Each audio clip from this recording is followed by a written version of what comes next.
Welcome to the Contact Center Cactus Chat podcast. I'm your host, Eric Mulvin, coming to you from sunny Phoenix, Arizona. And I'm your co-host, Jay Kayang from Dumaguete City, Philippines. I'm a serial entrepreneur, started my first business 10 years ago, and 6 LLCs later, I started PacBiz Contact Center Outsourcing in 2015. Today, we have over 200 employees and growing. And I'm the operations manager here in PacBiz, and I've been working with Eric since 2014, and I grew as the company grew. So whether you're looking to outsource for the first time, whether you manage a contact center, or you're just looking to improve your customer experience, we'll be covering topics for you. So business managers, operations managers, business owners, this is for you, so make sure to subscribe. We're excited to talk to you guys today for episode 4, and we're going to continue the conversation around hiring. And we talked in episode 3 about the challenges that we're seeing you guys are facing, which is around people that aren't ambitious, lots of turnover. One thing that Jake talked about was, when we get schedules from our clients and then, okay, work these shifts, then after that, we start getting more requests. Hey, can you fill this time and that time? And hey, can you put someone else extra on today? And it's because those people that they're hiring are not working out. They're not showing up. They're going to the events that we're supposed to be helping cover or, so stuff like that. So today we're going to talk about what companies like us, call center outsource companies, what we do to help solve those problems, and how do we eliminate those pain points, and what that enables you guys to do in the process. So Jake, you're the one again that's working with these businesses and filling those requests, right? So talk to me about what are some of the things that we're doing, and how are we running around behind the scenes to help solve their pain points? Yes. Yeah, to start with, we have our own people here in Cactus, and we also have our own problem, same as the people who are outsourcing, but it could be minimal or I don't really know, but what we do is for each account, we make sure that the account is covered. So we have these people, working to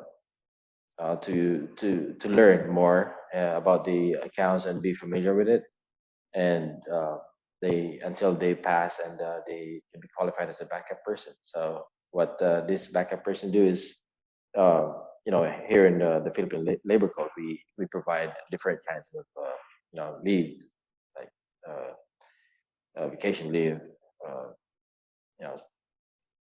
the maternity leave for women and all other stuff. So these backup people will fill in if needed. So we have them already prepared for the account to cover any time, including absences. We do have that also, but we make sure that we cover the shifts that the clients are providing. So that's the reason why we can also cover other requests, because we have these people as backup. So that's we eliminate this problem of the client, like they can call us anytime or send in an email that they need a person to cover for the shift. This is outside of the agreed number of agents. Like they wanted to have 20, so we provide 20. And outside of that are the requests. So we have this other agents, outside of that people who are already assigned with the schedule. So they can. The backup people, definitely. I think you touched on. I think it's such a big ability of like flexibility that we have that the clients aren't able to have. For us, we have just over right now, as of recording here this summer 2022, just got about 200 people working at PacBiz. And if you're a business that has a small team, You're trying to conserve cash. You don't have a bunch of you're not well funded like these giant startups like DoorDash and Uber and Airbnb. They have a limited funding, it seems, for anything. You guys, we can't do that. The clients we work with they're not doing that too. They have funding that you need, and you're not trying to blow it all on customer support. Because you're trying to invest into your product, into your software, into operations, into marketing. So you don't have a lot to put towards that. So when someone is sick, or when there is a big increase in demand, all of a sudden, wow, that campaign that we did, it generated twice the business that we thought. Now our wait times went from something manageable that people don't mind to now they're waiting like 3-4 minutes on hold, or they're waiting hours for their ticket to be resolved, or days. And that's a problem for businesses and their customers, and especially if you're trying to grow your business. So that's huge. And I really think there's that component of it, where if you're a business that is just trying to run day to day, but in growing businesses too. I talk a lot with clients about, like, if you're a growing company and that in the next 3 to 6 months, you're going to need more staff, how do you prepare for that? You got to train someone. There's a learning curve. So talk to me about like what we do and what a lot of other outsourcing companies do with the backups. Like, how does that backup help when a business is scaling like that? Yeah, and to add to that, Eric, I have seen some supervisors and managers jumped in to help cover shifts onshore. Like, these people are not supposed to be taking calls. They're supposed to be thinking, higher things that could, improve the company, and not entertaining and receiving calls hours and hours for, to fill in for people who are not showing up, or you know, just to eliminate the high number of call waiting on the queue. So yeah, this is the problem that I have seen over the years. So and we got that resolved by providing more people, and that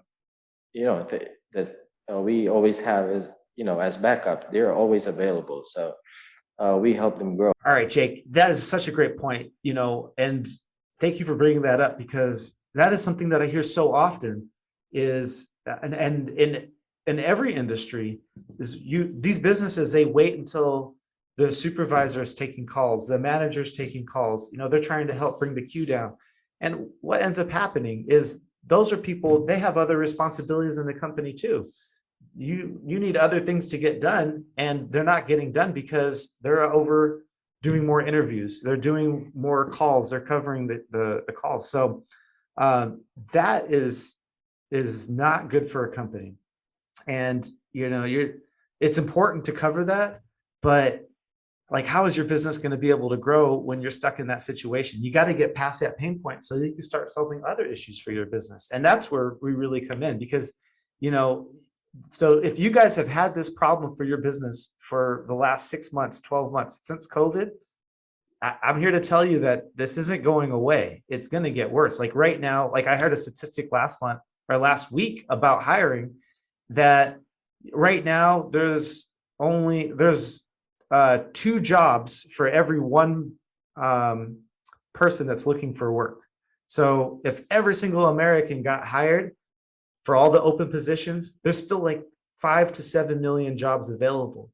So the idea that you're going to be able to fill those positions and that people are going to stick around, it's not going to work. So, but there's a solution. There's a solution that everyone around the U.S., Canada, and the UK are turning to, and that's outsourcing. And it's working with businesses like us to outsource these functions so that you can hire better talent and pay your people that are in the higher level roles more.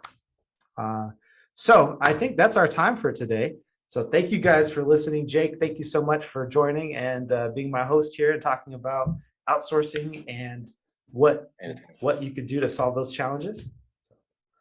Yeah, thanks, Eric. And yeah, see you all for next episode. Yeah, see you guys in the next episode.